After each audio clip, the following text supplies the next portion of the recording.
nabadgelyo saaxiibayaal kuna soo dhawaada wararka caalamka iyo Soomaalida qodobada ugu waaweyn ee warkayga aad ku daawan doontaan waxa ka mid ah wararkii ugu dambeeyay xaaladda ciidamada Soomaalida ee ku sugan dalka Eritrea iyo waliba dhaqdhaqaaqa madaxweyne Xasan Sheekh Maxamuud oo saacadihii ugu dambeeyay ka bilaabay magaalada Asmara ee caasimada dalkaasi oo ku aadan sidii dalka dib loogu soo celin lahaa ciidamadaas oo kumanaan gaaraya oo shalay ama xalay lagu soo bandhigay qayb ka mid ah dalka Eritrea iyadoo mucaaradkana ay markaasi uga caroodeen markii ay arkeen ciidamadaas oo cudud ciidan aad u fara badan iyo xoog balle kuwaas oo markaas sanadihii ugu dambeeyay hadal hayntooda aad u soo badanaysay Mareykanka iyo UK oo ka carooday talaabada uu qaaday Xasan Sheekh Maxamuud ee uu doonayo inuu dalka dib ugu soo celiyo cudud ciidan oo 5,000 kor u dhaafaya kuwaas oo la doonayo in lagu xoreeyo guud ahaan dalka Soomaaliya madaxweyne Farmaajo oo sumcad iyo sharaf ku helay ciidanka 5,000 kor u dhaafaya sanadihii ugu dambeeyay la lahaa way geeriyoodeen halkaas ka daateen iyo waliba qodobo kale oo aad u xiiso badan ayaan eegaynaa Villa Soomaaliyana waxay war cusub ka soo saartay socdaalka Xasan Sheekh ee dalka Eritrea iyo ciidanka aad ku faraha badan ee ku sugan dalkaasi iyo waliba goorta la keenayo maxaa karunaha arinta ay warbaahinta Israel ka qortay in dawladda federaalka ay qorsheynayso inay xiriir la yeelato markaasi dawladda Soomaaliya iyo 3 arimood oo ku gadaaman safarka Xasan Sheekh uu ku tagay dalkaasi Eritrea daba wararkii ugu dambeeyay xaaladaas iyo waliba madaxweynaha Jamhuuriyadda Federaalka Soomaaliya Xasan Sheekh Maxamuud oo Eritrea uga yeeray taliyaha ciidamada xoogga dalka Soomaaliyeed sareeye aan yiraahday General Odawa Yusuf Raage oo hadda ku sugan dalka Soomaaliya si degdegna looga baahan yahay in dalka Eritrea uu ku aado qodobadaas iyo qodobo kale aad u xiiso badan iyo wixii soo koran intaynu ku gudu jirnaa ayaan idin soo gudbin doonaa balse markan waxaad ku soo dhawaataan iyagii oo faahfaahsan aynu ku bilownay haddii aynu aadno dalka Eritrea dawladaha Mareykanka iyo UK oo markaasi taageero weyn siiya Soomaaliya ayaa ka carooday talaabadii uu Xasan Sheekh Maxamuud uu qaaday ee markaasi uu ku kormeeray ciidamada Soomaalida ee ku sugan dalka Eritrea 5,000 kor u dhaafaya kuwaas oo la doonayay in dalka dib loogu soo celiyo dawladda Mareykanka ayaa si weyn kaga carootay in ciidamo ay u tababarto dawladda Eritrea Soomaaliya iyadoo la sheegay in Eritrea ay tahay dal go'doon isla markaana madaxweynaheeda si weyn looga doonayo caalamka wararka qaarkood ayaa waxay sheegayaan in afariin gaar ah ay gaartay madaxweynaha Jamhuuriyadda Federaalka Soomaaliya oo ka timid aqalka cad ee Mareykanka oo ku aadan in talaabada uu qaaday uusan mahadin doonin isla markaana haddii ciidankaasi uu ku soo celiyo Soomaaliya ay markaasi ka goosan doonaan taageerada isla markaana cawaaqib xumo dawladda Xasan Sheekh Maxamuud ee cusub ay la kulmi doonto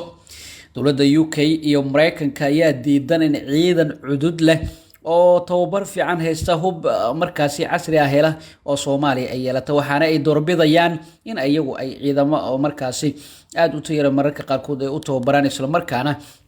sidaasi ay dalka Soomaaliya ay ku heestaan geeska kalena madaxtooyada Soomaaliya ayaa warbixin cusub ka soo saartay socdaalka madaxweyne Xasan Sheekh Maxamuud ku joogo dalka Eritrea kaas oo qaadan doona 4 maalmood qoraalka ayaa lagu yiri madaxweynaha Jamhuuriyadda Soomaaliya mudane Xasan Sheekh Maxamuud oo weheliyo madaxweynaha dalka Eritrea mudane Asias Afwerki ayaa shalay gelinka dambe waxay kormeereen cutubiyada ciidanka xoogga dalka Soomaaliyeed ee tababarka u jooga dalkaasi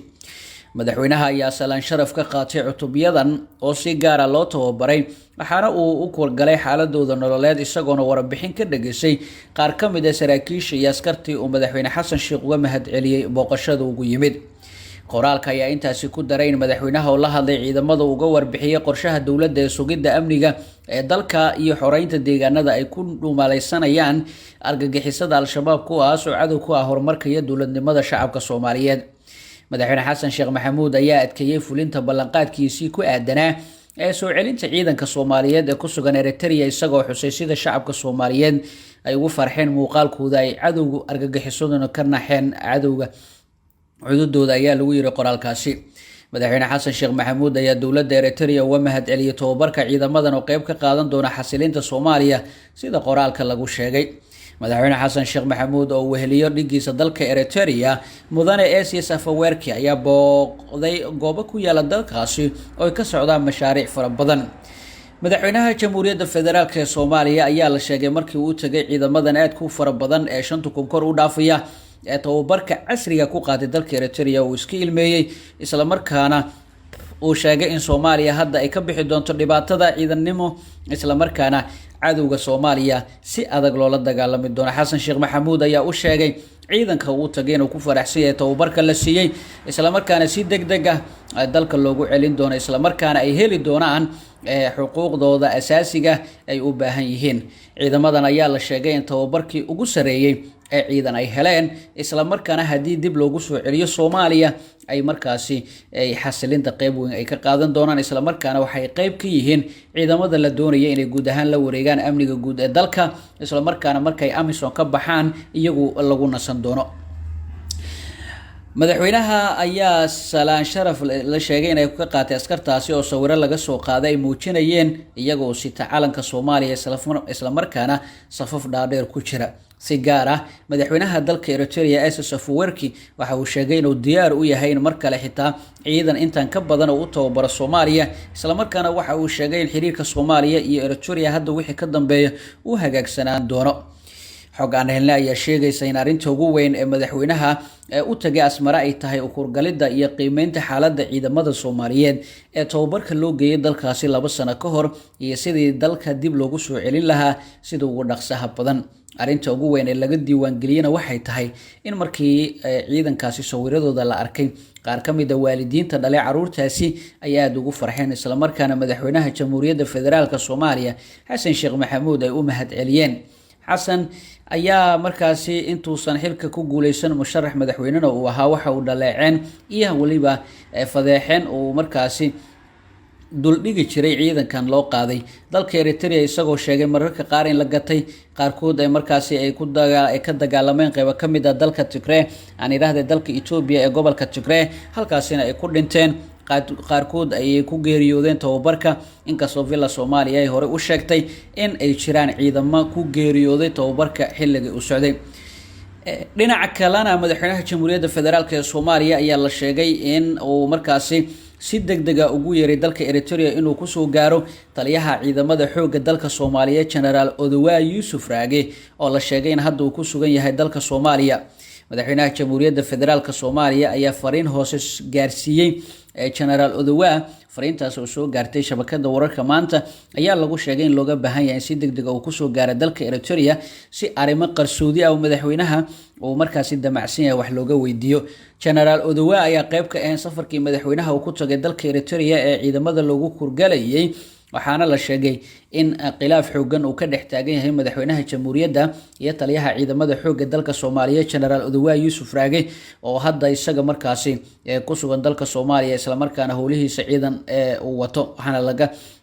waxaan la filayaa in marka uu soo laabto madaxweynaha Jamhuuriyadda Federaalka Soomaaliya xilka si degdeg ah looga qaado General Oduwa. ugu dambeyntiina ila wareedyo ka tirsan dowladda federaalka Soomaaliya ayaa beeniyay warbixino ay qoreen warbaahinta Israel oo sheegaya in Muqdisho ay ka fikirayso inay xiriir diblomaasi la yeelato Israel. wargeyska Times of Israel ayaa sheegay in afayeen u hadlay madaxweynaha Soomaaliya uu sheegay in dowladda ay kala tashanayso baarlamaanka suurtagalnimada inay xiriir diblomaasi la sameysato Israel. wargeyska ayaa sheegay in warbixinadan uu ka yimid warbaahinta Channel 12 iyo kan news aan si madax banaan loo xaqiijin karin. ila wareedyo la hadlay warbaahinta ayaa xaqiijiyay in afayeenka madaxweynaha Soomaaliya uu samarnaba la hadlin warbaahinta xigatay isla markaana warbixinta wargeyska Times of Israel ay tahay been abuur. hase yeeshee ma muuqato hadda muhiimadda Israel ay u leedahay xiriir ay la yeelato Soomaaliya iyo waxay ka faa'iideyso iyo sidoo kale wax dan ah ee Soomaaliya ugu jirta arintaasi. Soomaaliya weligeed xiriir diblomaasi lama yeelan Tel Aviv. guud ahaan daawadayaal warkii aad kala socoteen channelkan waa naga inta.